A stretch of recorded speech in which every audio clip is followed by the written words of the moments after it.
Thank you very much, sir.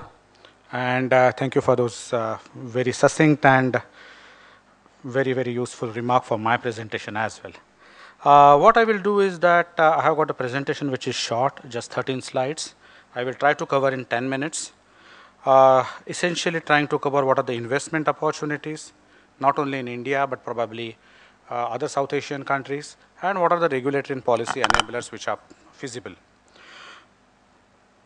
So this is a one slide snapshot of what is the recognized renewable energy potential across different countries.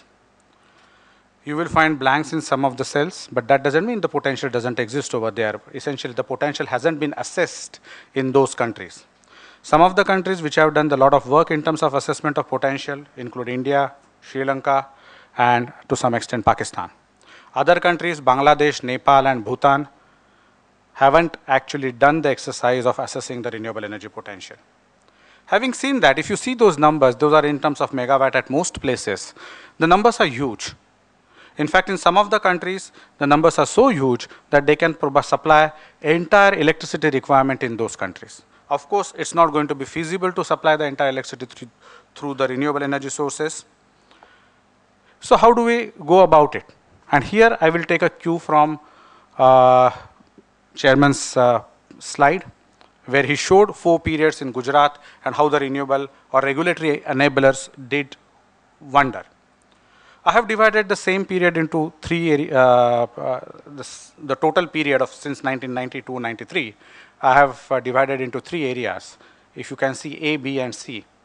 A is essentially where the feed-in tariff mechanism was put in place by MNRE, which wasn't a regulatory framework, which wasn't mandatory, but it was a kind of a feed-in tariff. It was not a legal structure.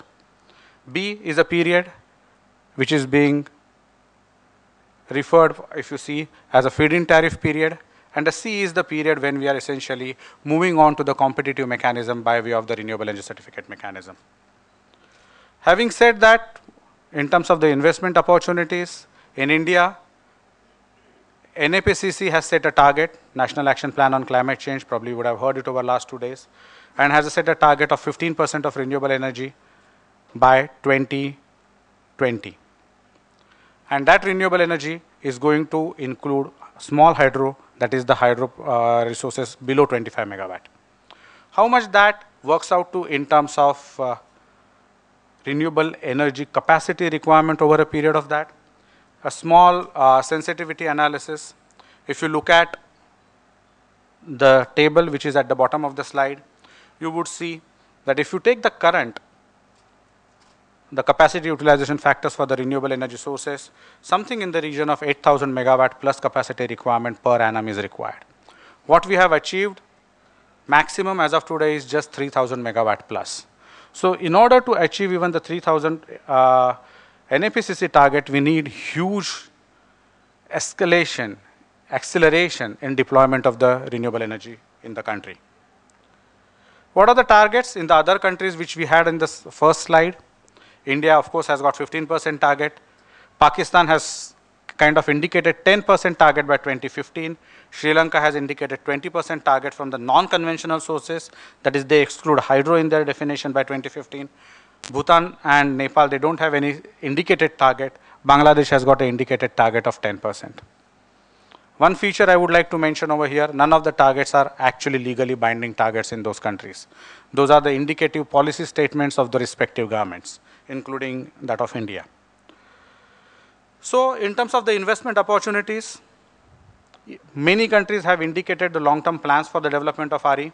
However, all countries have got huge potential. Each country has got a huge potential. If you would have seen the number, the Pakistan has indicated the wind potential itself in the country is 120,000 megawatt, while the current generating capacity is just 28,000 megawatt. So in some cases, it's possible to meet the entire power requirement through RE sources. However, inadequate grid infrastructure is a common problem. Inadequate retail tariffs is a common problem. All the countries in this region face the problem of the rural electrification. Large section of the society lives below poverty, and off-grid generation and applications are very attractive in most of these countries.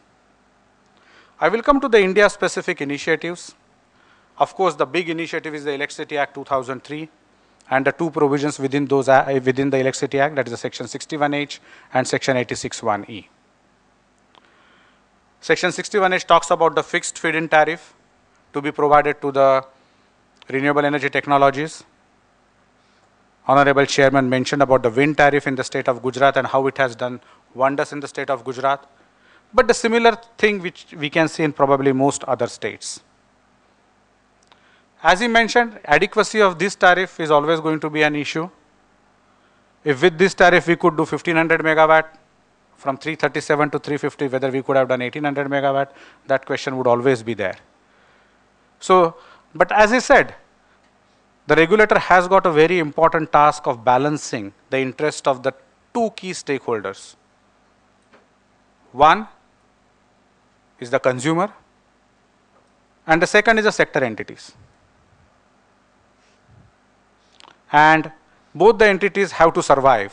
Consumers, the tariffs have to be such that those could be actually borne by them.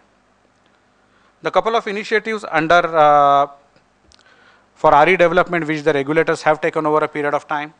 Feed-in tariffs under Section 61H. Many states, I think more than 20 states have announced the feed-in tariffs in their states. Generation-based incentive by the Ministry of New and Renewable Energy.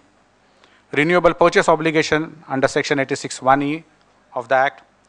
Access to transmission network and the distribution network. Many states have forced utilities to provide access.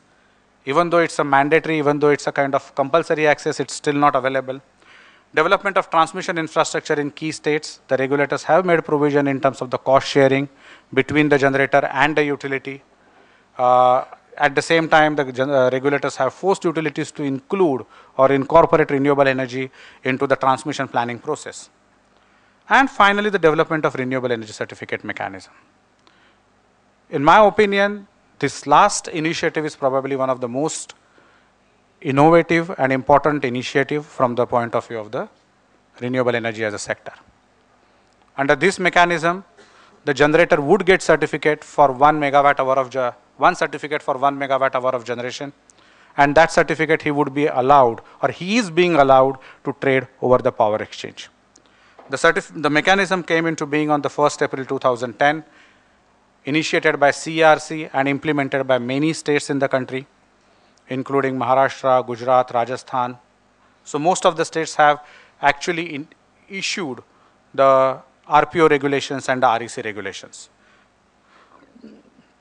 But what are the issues in terms of the development or long-term development of the renewable energy in the country? And those issues are lack of long-term visibility to RPO. While National Action Plan on Climate Change has specified the target of 15% by 2020, that target has to be divided among the different states, because that renewable energy is being produced at the state level and those RPOs are being set by the state regulators. It's essential that long-term visibility is created at the state level. There are some teething problems with the renewable energy certificate mechanism in terms of the bilateral contracts, in terms of once-through trading mechanism. There has also been issue about the visibility of the floor and forbearance price, which the regulator has taken care of by way of its recent order just few weeks back. So these are some of the issues which need to be looked into. Risk of uncontrollable factors, essentially the source-related issues, certainty of the wind regime, certainty of the hydro regime, certainty of the solar regime. Evacuation and access to infrastructure, I have already mentioned that. Forecasting mechanism for wind and solar.